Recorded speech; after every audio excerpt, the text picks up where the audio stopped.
বন্ধুরা, আপনারা ভারতের লেজার হাতিয়ার আদিত্যর কথা শুনে থাকবেন, যাকে ডিআরডিও স্বদেশীভাবে তৈরি করেছে।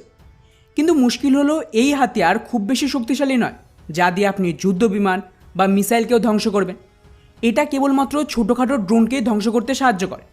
আর শুধু তাই নয়, এর যে রেঞ্জ সেটাও এতটাই কম যে মাত্র 2.5 কিলোমিটারের বেশি দূরত্বে এটা হামলাও করতে পারে না।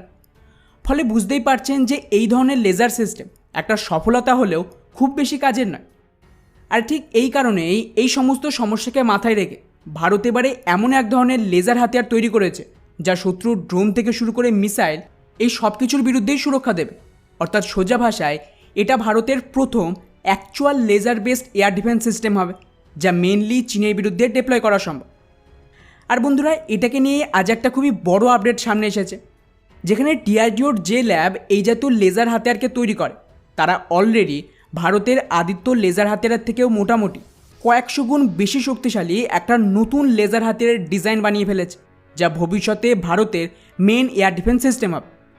উদাহরণ হিসেবে এই রিপোর্টটা দেখুন, যেখানে ডিআরডিও ল্যাব চেস একটা এক্সপ্রেশন অফ ইন্টারেস্টকে রিলিজ করেছে, যার মতে ওরা এই যে নতুন লেজার হাতিয়ার তার প্রোটোটাইপকে তৈরির কাজ শুরু করে দিয়েছে।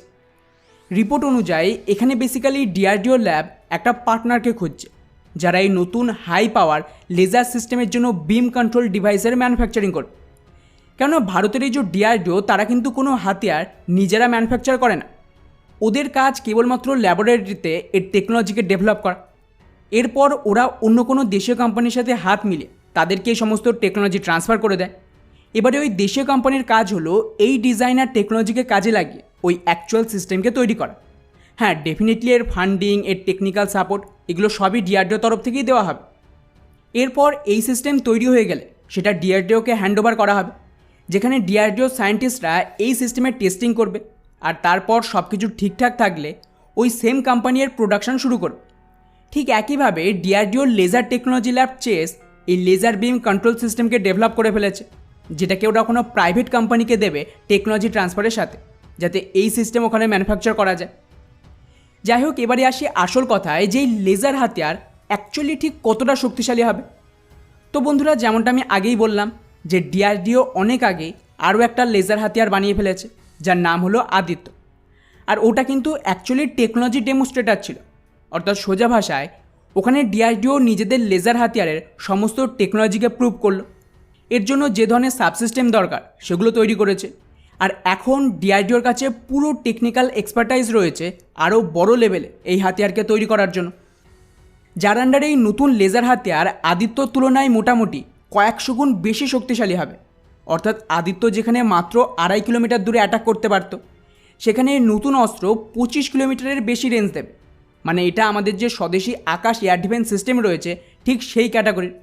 তফাৎ একটাই, যেখানে শত্রুর মিসাইল, ড্রোন আর ফাইটার জেটকে শুটডাউন করতে অ্যাকচুয়াল মিসাইলের ব্যবহার করা হয়, আর এখানে লেজার বিমের।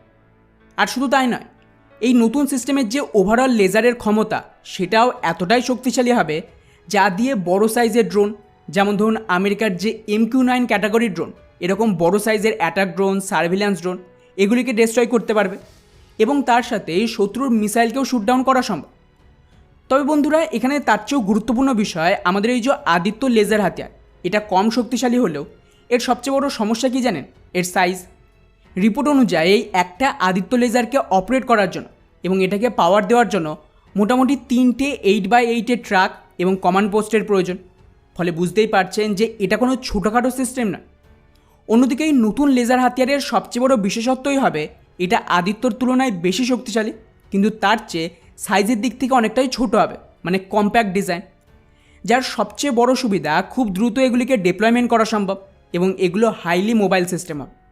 যদিও এর উপরে এখনও পর্যন্ত খুব বেশি ইনফরমেশন পাবলিক হয়নি, যেটা কত কিলোওয়াটের সিস্টেম হবে, এতে কী কী কনফিগারেশন থাকবে। তবে যেটুকু জানা গেছে তার মতে এটা একটা আলাদা রাডার সিস্টেম থাকবে যা 25 কিলোমিটারের বেশি রেঞ্জে শত্রুর এয়ার টার্গেট মানে মিসাইল, ড্রোন এগুলিকে ডিটেক্ট করে ট্র্যাক করবে। এরপর এই ডেটা অ্যাকচুয়াল সিস্টেমে পাঠানো হবে, যা ডেটা প্রসেস করে টার্গেটের সাইজ অনুযায়ী এতে লেজার বিম দ্বারা অ্যাটাক করবে। আর খুব সম্ভবত এর যে ধরনের ক্যাপাসিটি বলা হচ্ছে তাতে এটা ভারতের আকাশ এয়ার ডিফেন্স সিস্টেমের সাথেই ডিপ্লয় হবে। কেননা নর্মাল এয়ার ডিফেন্স সিস্টেমের একটা লিমিট রয়েছে এর একটা ব্যাটারিতে যতগুলো মিসাইল থাকবে ততগুলো টার্গেটেই হামলা করতে পারবে। কিন্তু যদি এর ওপর স্যাচুরেট অ্যাটাক হয় তাহলে কী হবে? সেক্ষেত্রে কিন্তু এই লেজার হাতিয়ার আমাদের এয়ার ডিফেন্স সিস্টেমের সাথে মিলিতভাবে ডিপ্লয় থাকবে, ফলে এর কাছে আনলিমিটেড টার্গেটে হিট করার ক্ষমতা থাকবে, কারণ এতে তো কোনো মিসাইলের প্রয়োজন নেই। আর শুধু তাই নয়, ভবিষ্যতে মাল্টিলেয়ার এয়ার ডিফেন্সের কভারে এই লেজার হাতিয়ারকেও যুক্ত করা হবে, যাতে এটাও বাকি সিস্টেমের সাথে ইন্টিগ্রেটেডভাবে ভারতকে সুরক্ষা দিতে পারে। ফলে ওভারঅল এটা একটা বড় ডেভেলপমেন্ট, যেহেতু অলরেডি একাধিক ছোট সাইজের লেজার হাতিয়ার ভারত তৈরি করে ডিপ্লয়ও করে দিয়েছে। আর আদিত্য থেকে যা টেকনোলজির প্রয়োজন সেটাও অনেকটাই প্রুভ করা হয়ে গেছে, ফলে কে স্কেল আপ করতে খুব বেশি সময় লাগবে না। এখন দেখার বিষয় হলো যে কবে এই সিস্টেমের অ্যাকচুয়াল টেস্টিং হয় এবং ভারতীয় সেনাতে সামিল করা হয়। বাকি ভারতের এই নতুন লেজার হাতিয়ারকে নিয়ে আপনাদের কি মনে হয় নিচে অবশ্যই কমেন্ট করে জানাবেন। জয় হিন্দ।